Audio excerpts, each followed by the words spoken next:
Hello everyone, this is my first lecture in the series of HTET 2026. So जो भी candidate यहाँ पर asset qualify करने के लिए कोई भी कंटेंट अगर उनको रिक्वायर्ड है तो दे मे कॉन्टेक्ट टू मी।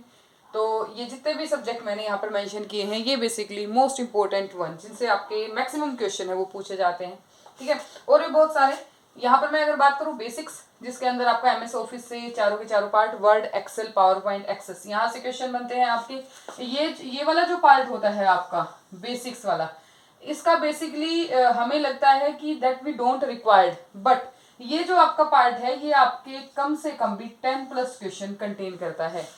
और वो मैं यहाँ तक लिमिटेड नहीं कर रही हूँ, जहां तक मेरा मानना है Word Excel PowerPoint Access इनसे ही आपके 4 से 5 क्वेश्चन आ जाते हैं। बात करते हैं कंप्यूटर बेसिक्स की तो उसके अंदर भी आपके 6-7 क्वेश्चन आपके आराम से पूछ लिए जाते हैं।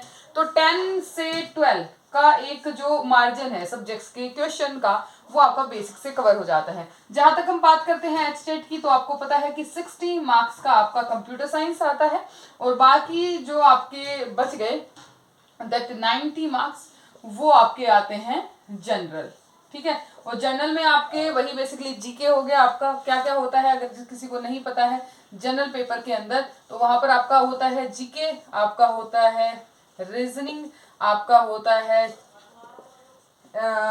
इसके अंदर मेंशन है चाइल्ड डेवलपमेंट जिसको हम पेडागोजी बोलते हैं, ठीक है। तो ये कुछ एक सब्जेक्ट्स जो आपके सीटेट के एचटेट के अंदर बेसिकली मेंशन होते हैं। तो ये कुछ एक हार्ड कॉपी मेरे पास है पुराने पेपर्स की भी और अभी जो रिसेंटली हुए हैं उनकी भी। रिसेंट जो पेपर हुआ था वो भी मैंने देखा है अभी जो लास्ट 2025 का।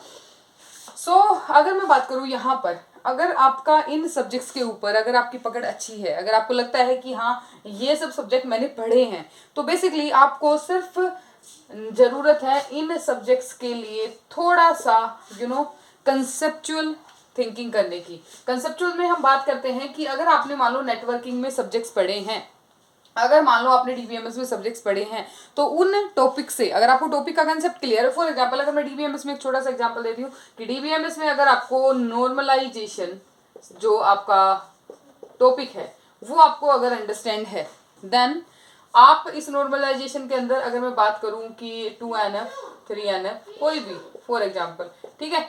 तो अगर मैं बात करूं कि ये जो टॉपिक है ये आपके क्लियर है बट लेकिन स्टिल जब पेपर में क्वेश्चन आपसे पूछा जाता है तो आपको नहीं सोल्व करना आता है ना।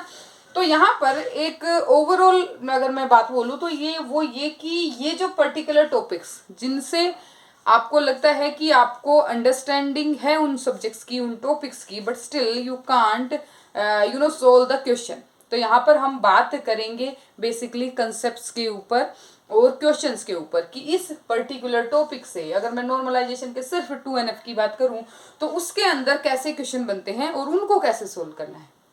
Okay clear. सो हम ओवरऑल बात नहीं करेंगे कि मैंने 2NF पढ़ा दिया होता क्या है 3NF पढ़ा दिया होता क्या है, हम बात करेंगे question oriented.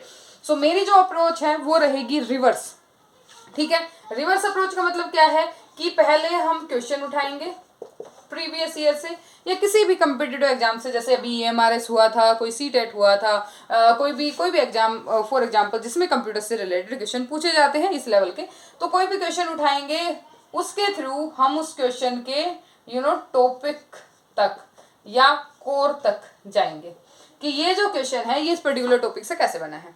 Okay I don't think कि जिस बच्चे ने भी MCA MSc या MTech या BTech ये सारे क्लासेज अपनी क्लियर की हुई हैं, क्वालिफाई की हुई हैं और अब वो किसी भी लेवल पे चाहे गैप के साथ भी अगर वो तैयारी करना स्टार्ट कर रहा है, ठीक है। मोस्टली फीमेल्स जिनको लगता है कि ये गैप आ गया है बट अगर फिर से रीस्टार्ट करना है, सबको पता होगा कि आपकी PGT HPSC की जो वैकेंसी है वो आई थी और उन PGT HPSC वैकेंसी में बहुत ही 39 कैंडिडेट हैं वो सिलेक्ट हुए थे, but this is the separate thing.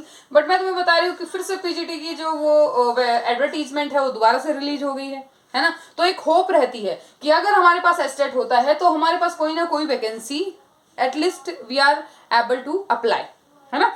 तो ये अगर आपको करना है कि आपका कम टाइम में, मुझे नहीं लगता कि एसेट में ज़्यादा टाइम लगाएंगे, हो सकता है मार्च में हार्डली मतलब 1 मंथ, है ना, तो उससे ज़्यादा वो टाइम नहीं लेंगे। तो अगर आपको लगता है कि हाँ आप मेरे साथ जुड़ के कुछ क्वेश्चन कर सकते हैं, कुछ एक पेपर का जो आपका कंप्यूटर साइंस का जो पार्ट है वो आप कवर कर सकते हैं। तो स्टे ट्यून्ड, और कल मैं आपको फर्स्ट वीडियो अपलोड करूंगी सब्जेक्ट वाइज। तो पहले मैं स्टार्ट करूंगी बेसिक से, या आप कमेंट भी कर सकते हैं अगर आपको किसी और सब्जेक्ट से रिलेटेड या और टॉपिक से रिलेटेड अगर आपको चाहिए कि वहां से हम स्टार्ट करें। थैंक यू सो मच, आज के लिए इतना ही। Thank you.